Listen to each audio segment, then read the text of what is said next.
तो भारत की नई दंड संहिता यानी भारतीय न्याय संहिता आ चुकी है और इसके साथ आए हैं कई बड़े बदलाव। आज हम इसके एक ऐसे खास नियम को समझने जा रहे हैं जो न्याय प्रणाली की सबसे कठोर और विवादास्पद सजाओं में से एक से जुड़ा है। जी हाँ, बात हो रही है एकांत कारावास की। जैसा कि हम जानते हैं, साल 2023 में भारत में एक बहुत बड़ा कानूनी सुधार हुआ जब ये नई दंड संहिता लागू की गई।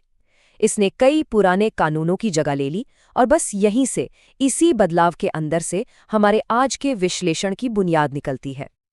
तो सबसे बड़ा सवाल यही उठता है कि ये नया कानून एकांत कारावास जैसी इतनी गंभीर सजा को आखिर कंट्रोल कैसे करता है। मतलब इसके लिए क्या नियम हैं, क्या सीमाएं तय की गई हैं।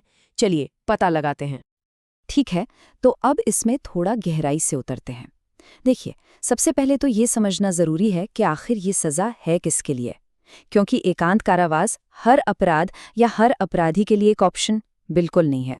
यहाँ पे एक बहुत ही जरूरी शर्त है जिसे कहते हैं कठोर कारावास। इसका मतलब ये है कि कोई भी अदालत एकांत कारावास के बारे में सोचने से पहले अपराधी को कठोर कारावास की सजा सुना चुकी हो। ये समझ लीजिए कि ये इस नियम की पहली और सबसे जरूरी चाबी है।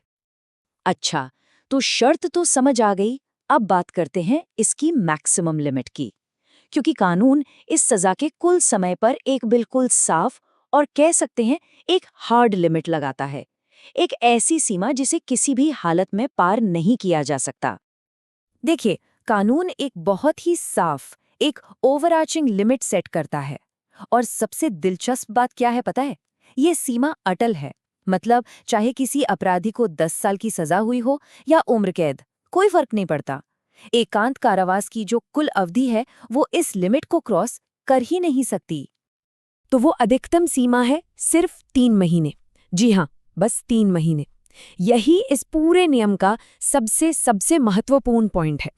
इसका मतलब साफ है, किसी भी अपराधी को किसी भी जुर्म के लिए कुल मिलाकर 3 महीने से ज्यादा एकांत कारावास में नहीं रखा जा सकता।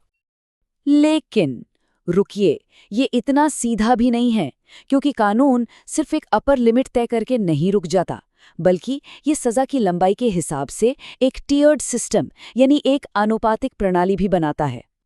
तो ये सिस्टम काम कैसे करता है? चलिए देखते हैं। देखिए, कानून ने एक प्रोपोर्शनल स्केल बना दिया है। अगर कुल सजा 6 महीने तक की है तो एकांत कारावास 1 महीने से ज्यादा का नहीं हो सकता। अगर सजा 6 महीने से लेकर 1 साल तक की है तो ये सीमा बढ़कर हो जाती है 2 महीने।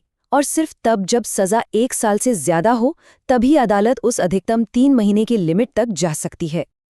यहाँ इस रिश्ते को हम और भी साफ साफ देख सकते हैं। जैसे जैसे सजा की मूल अवधि बढ़ रही है, वैसे वैसे एकांत कारावास की अनुमति भी स्टेप बाय स्टेप बढ़ रही है। लेकिन एक बात पर गौर कीजिए, ये बढ़ोतरी एक खास पॉइंट पर जाकर रुक जाती है।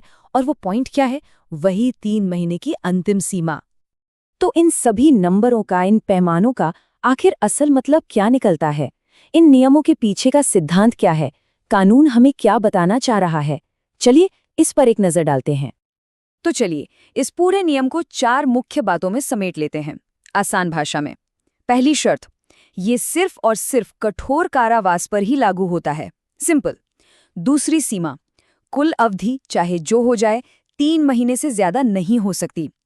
तीसरा सिद्धांत, ये सजा की लंबाई के अनुपात में बढ़ता है। और चौथी और शायद सबसे अहम बात, ये अनिवार्य मतलब मैंडेटरी नहीं है। कानून कहता है कि अदालत आदेश दे सकती है, देगी ही नहीं। यानी ये पूरी तरह से जज के विवेक पर निर्भर करता है।